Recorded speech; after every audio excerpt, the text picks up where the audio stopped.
Death penalty. Yan ang hatol na gustong ibigay ni Pangulong Rodrigo Duterte sa pulis na si Janelle Nuesca dahil sa karumal-dumal na ginawa nito sa mag-inang Gregorio. Ang buong detalye sa isyong ito, tutukan.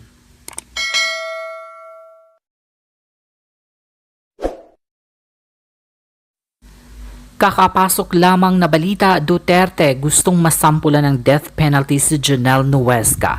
Ang pulis na walang awang kumitil sa buhay ng mag-inang Gregorio sa Paniki, Tarlac.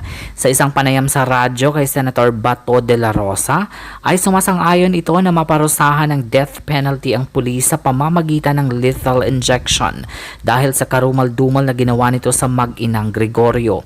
Ayon sa senador ay hindi katanggap-tanggap ang ginawa ng pulis, kaya nararapat lamang na parusahan din ito ng kamatayan.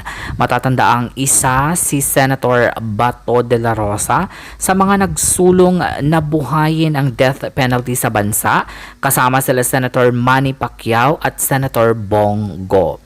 Para sa karagdagang impormasyon tungkol sa issue na to, manatiling nakatutok sa ating YouTube channel. Mag-subscribe at on ang notification bell para lagi kang updated sa ating mga latest uploads. Magandang hapon mga kapamilya.